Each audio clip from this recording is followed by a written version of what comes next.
Ya está. No, ya está. No, ya está. No, para atrás.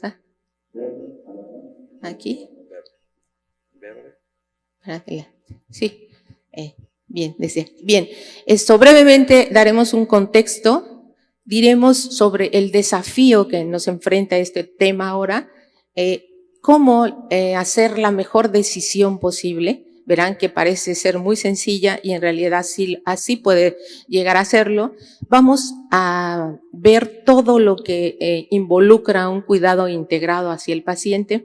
Y finalmente, y eso me interesa en lo personal, es que cada uno de ustedes se lleve una reflexión muy particular sobre este tema. Ahora, nosotros sabemos que desde no solo esta última década, sino tal vez desde la anterior, 2 décadas antes, hay un incremento constante de los pacientes, pero con enfermedades crónicas, degenerativas y además gravemente enfermos que también están involucrados en el cuidado de la terapia intensiva y que están en un estado terminal. El paciente debe de ser liberado siempre de todo aquello que afecte su autoestima, su identidad y sobre todo su sentido de dignidad. Debemos, y sobre todo nos damos cuenta que aunque tenemos buenas intenciones, que estas siempre son buenas, existe un ambiente y una cultura que sí atenta en muchas unidades de terapia intensiva contra este sentido de dignidad personal. Voy a tener... No, sí, pero no me da. ¿Sí? Bien, en el paciente terminal converge la práctica totalidad de todos conceptos personales y éticos dentro del mundo de la clínica y la ética clínica. La persona, antes de la muerte, sin duda, los valores, y no solo los valores del paciente, de la familia, sino también del propio médico e incluso del personal de enfermería involucrado. La relación médico-paciente, que como sabemos ha cambiado, deja de ser una actitud paternalista como lo teníamos antes y ahora viene un respeto tácito que incluso las personas lo piden a veces a ultranza, el respeto a su autonomía. Veremos aquí hasta qué punto la autonomía también tiene un límite. Y la comunicación, el sentido, pero una comunicación desde luego asertiva. Y dentro de la justicia, sobre todo, prevalece ese sentido de justicia distributiva con el poco recurso que todos los países nuestros tienen en el área de la salud, ¿no? Y finalmente, pues obviamente la calidad de vida. Me van a tener que ayudar, exacto. ¿Qué desafío es el que nos enfrentamos? Bueno, justo el desafío está en esa línea divisoria entre hacer el bien, que siempre definitivamente es la intención de todo el personal de salud, con ese respeto también entre la autonomía y una obstinación irrazonable. Esto es justo la línea en que se nos plantea un desafío importante aquí. Sí, ¿perdón? Sí.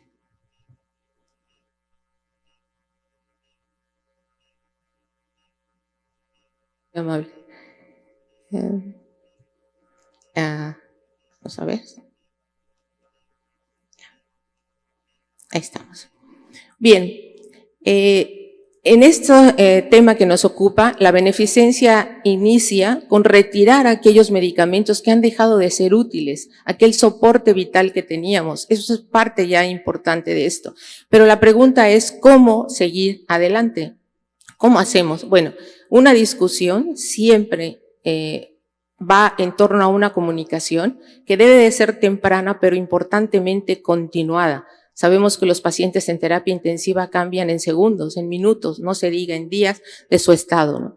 Y por otro lado vemos que más de 2/3 partes de las mismas personas, pacientes o su familia o los padres, en el caso en que son niños, en mi caso, no saben sobre la atención de los cuidados, del gran esfuerzo y la limitación que podemos hacer con los cuidados en general. Son ignorantes de esto. Pues eso. Parte muy importante es la incertidumbre. La incertidumbre gravita y es parte misma de la naturaleza médica. Simplemente la estamos viviendo todos, todavía con esta pandemia del SARS-CoV-2 aún presente. Y entonces, bueno, Es necesario aquí que evaluemos esta evidencia, como siempre, esta medicina científica, pero también tomemos serias decisiones cuando esta evidencia no está o es insuficiente, ¿verdad? O pues en un momento puede ser incluso irrelevante. Vamos a considerar ahora aquí que la Sociedad de Medicina Crítica define una situación de estado postraumático y que daña importantemente tanto el aspecto físico como el cognitivo, como psicológico, y que estos incluyen secuelas muy importantes de tipo respiratorios, por ejemplo, neuromusculares o alteraciones en la memoria, una desorientación, incluso serios problemas que hemos visto también en el sentido de aspectos depresivos y que dejan este estado postraumático aún después de haber egresado y que obviamente alteran esa calidad de vida restante y se intenta que sea lo más parecido a lo que ellos han tenido antes. Está presente también el sentido de vulnerabilidad, sentido esto que nos es inminente en todo ser humano, está en potencia, digámoslo así, pero los enfermos lo tienen en fase simplemente eso, por estar enfrentándose a un proceso de enfermedad. Esto nos hace referencia a nuestra vida, a nuestra finitud, ¿verdad? Nos hacen especialmente sensibles y este sentido de vulnerabilidad es tan importante que en el 2005, en la Declaración obviamente universal sobre los derechos humanos, quedó asentado como un principio ético fundamental que ocurre precisamente ante enfermedades importantes y que merman la capacidad del individuo para poder comprender esos aspectos y tomar decisiones tan importantes como esto, ¿no?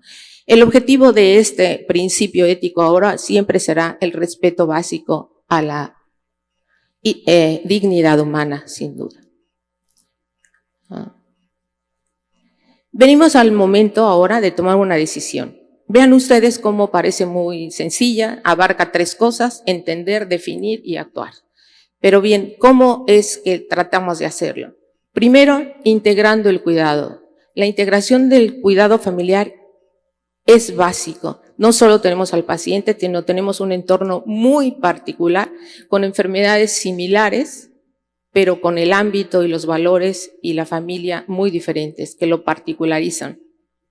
Vamos en torno a una calidad de vida, siempre buscando pues el mayor beneficio para el paciente, procurando y viendo cuáles son esos deseos y esas expectativas, sobre todo cuando son edades tempranas, niños y adolescentes, tienen una expectativa especial y en los familiares viene un pensamiento mágico que no logran a veces entender la realidad que ahora están viviendo con esto. Debemos de establecer ese confort en las terapias intensivas que ahora están hasta las alarmas. Estamos cuidando todo hasta el sentido de alarmas, el confort, el delirio en sí en ellos. Los cuidados paliativos, ir adquiriendo experiencia, aunque ahora vemos que aunque no la tengamos, podemos iniciarlos. Siempre una conversación que inicia temprano y continúa a lo largo de todo el proceso con un lenguaje, por favor, comprensible. En lo personal viví con una persona extraordinariamente, con un coeficiente intelectual sobresaliente, con una manera de explicar a los pacientes totalmente incomprensible para ellos, hablando del índice de intervención, hablándose de la concentración de oxígeno, en fin, eso es básico en este momento. Y bien, ubicándonos dentro de todo en una realidad de la familia que es muy diferente. En ocasiones sí, en ocasiones no. Bien. Esta toma de decisiones, primero vamos a definir esto, tratando de si hay o no una definición como tal para paciente terminal. Bien, obviamente hay que basarse en los datos que son objetivos, que no vamos a entrar en eso, son evidentes y uno ve a través de eso la historia del paciente, no nada más una fotografía de él, sino todo el trayecto. Los datos subjetivos, como situación relevante el hecho de que ya no responda a un soporte vital, ya el tratamiento está dejando de ser útil y lo vemos a través de escalas de intervención terapéutica, de morbimortalidad, en fin, esto es continuo, ¿no? Y después las percepciones personales y los valores que están en juego aquí. Preguntarnos en una forma siguiente si tenemos un consenso. Eso es fundamental, porque si no, el médico del turno matutino estará dando una opinión o una idea o un retiro de una suspensión de un tratamiento y el médico de la tarde o festivo dirá otra cosa. Eso es trascendental y además muy confuso para todos, ¿no? Nos preguntamos aquí, ¿ya la muerte es el estado natural? ¿Es el paso que viene? ¿Ha dejado de ser útiles todas las intervenciones que hemos hecho ahora? Bien. Entonces, esa decisión de tomar en cuenta la atención centrada en la familia, explicar este estado y sobre todo darles tiempo. Lo importante con este mensaje es darles a ellos el tiempo necesario. A veces es un tiempo muy corto, como puede serlo, pero de todos modos es necesario.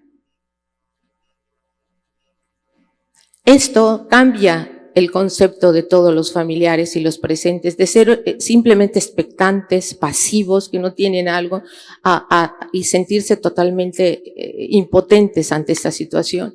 Y los hacemos participar de alguna manera. De hecho, está bien claro en varias referencias que la familia que ha tenido esta oportunidad, que ha tenido esta atención centrada en ellos y transcurre en este periodo con mucha satisfacción pensando que la atención que han recibido ha sido verdaderamente de calidad.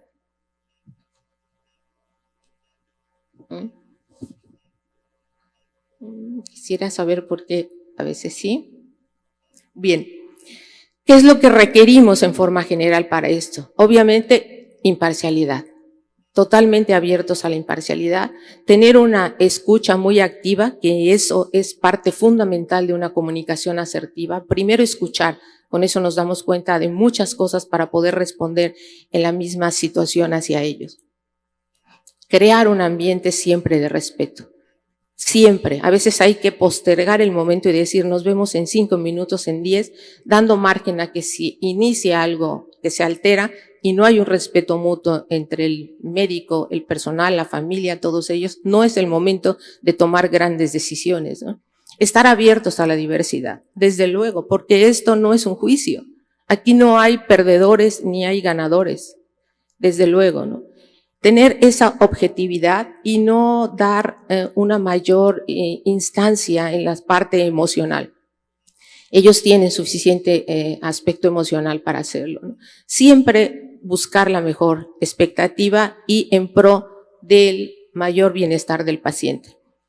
El mayor bienestar del paciente inició siendo una normatividad de tipo jurídica, por aquella situación de cuando hay separación. ¿Dónde está mejor el niño? ¿Con papá, con mamá, con esto? Pero bien, se ha intervenido mucho ahora en los aspectos éticos, clínicos, el mejor interés del paciente. Determina qué tratamientos son los que tenemos que brindar, esa es parte muy importante.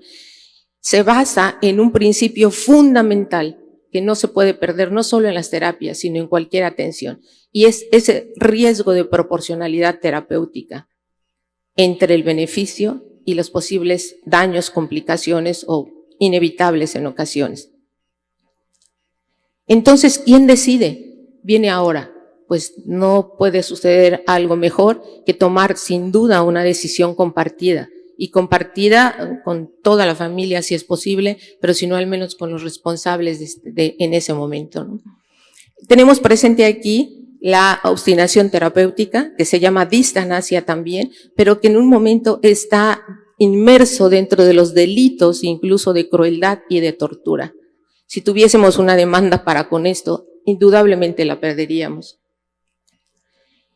¿Cuándo vamos a empezar los cuidados paliativos? La Organización Mundial de la Salud, igual que la Asociación de Pediatría y de Medicina Crítica, recomiendan iniciarlos al momento mismo del diagnóstico en estos pacientes, y aquí tenemos esquematizado que tenemos un paciente en terapia intensiva siempre con una expectativa de curación, porque si no es así, ¿qué estamos haciendo? Ahí el punto es otro, es un error en los criterios de admisión en la terapia intensiva, puesto que no son un lugar para llegar a morir, salvo situaciones especiales en que sea donante. Bien, partimos entonces de un acto que puede tener una solución, a iniciar inmediatamente junto con esto los cuidados paliativos, y después el camino que va a tener cada uno es de acuerdo a cómo veamos esa respuesta, ese riesgo, esa proporción terapéutica. Nos vamos y sigue mejorando, adelante con disminuir incluso los cuidados paliativos. No es así, no hay respuesta, es inevitable la muerte próxima, entonces reforzamos los cuidados paliativos y vamos retirando el soporte vital, ¿no? Entonces, reforzamos el hecho de decir que empiezan en el momento mismo que el paciente es admitido. Esa es la tendencia actual. Y ¿qué metas o qué objetivos tenemos ahora? Desde luego, tenemos que tener este diálogo que habíamos dicho, la familia estar totalmente convencida de la toma de decisiones, pero aquí viene algo importante, y eso lo vemos nosotros. ¿Qué consienten con ese consentimiento bajo aviso previo, bajo información? ¿Qué consiente la gente? No puede consentir algo que no entiende. Y en este momento es muy importante que entiendan que va a morir, que ha perdido la última oportunidad, que no hay un tratamiento ya para ellos. Eso es importante para la toma de decisiones porque el pensamiento se va, o la capacidad de ellos, por esa vulnerabilidad, no entienden completamente a veces en qué punto pueden estar, ¿no? Entonces,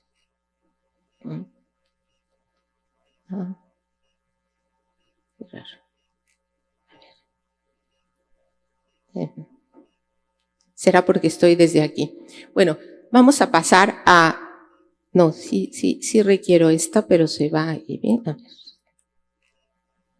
ver. Aquí. De esta manera, rápidamente, ¿qué vamos a hacer con las intervenciones? Pues obviamente la analgesia, la sedación y la nutrición son vitales. Tenemos que prevenir complicaciones, de las cuales más comunes son la disnea, el sangrado o el proceso de convulsiones también.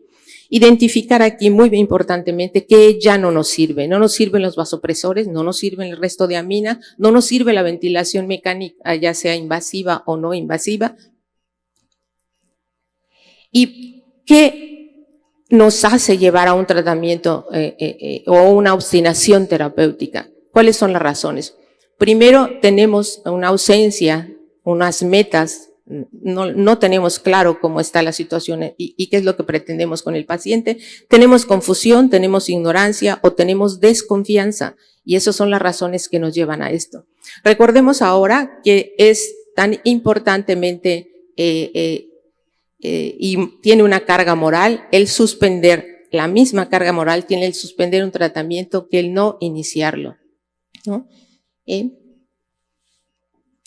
El paciente aquí, importante también, es que tiene un derecho a decidir con su autonomía, pero no tiene un derecho calificado a obligarnos a continuar con una obstinación terapéutica. Tenemos solamente un formato en México de esto, tenemos los aspectos legales que son muy importantes de cuidar y la normatividad en cada país, pero en ocasiones no lo sabemos. Pensar que el expediente habla por sí mismo y lo que no está escrito nunca existió. En un momento que tengamos problemas, verlo en realidad como una oportunidad y no como una amenaza para esto, ¿no? Recordar que siempre van a los mismos pacientes a recordar, valga la redundancia, quién, cómo y cuándo les dio una mala noticia. Cuidado, mucho cuidado con la forma en que así lo hacemos. Y bueno, nos permitimos escribir desde hace tiempo en 2 capítulos esto que llamamos lado oscuro del intensivista, porque verdaderamente la muerte no es el fracaso para nada que debemos de enfrentarnos. Este es un programa hecho por una colega de Ecuador, donde se baja en el teléfono y nos da una orientación sobre los cuidados paliativos, es bastante útil. Finalmente, estoy por terminar, tenemos la conciencia, que es la que nos acompaña en todo acto, médico y no médico. Esto es la que nos da la libertad para poder elegir, va y está definitivamente unida a nuestras decisiones a lo largo de toda la vida. Y bueno, es ahora, ante paciente terminal, difícil, compleja la situación, sin embargo hay que tomarla con toda la seguridad. Podríamos seguir hablando de todo esto, este es el momento de la reflexión, el tener todo lo que acabamos de decir en compendio esto y obviamente apegarnos a la regulación legal de cada país. Y con esto yo agradezco mucho la amabilidad de su atención. Gracias.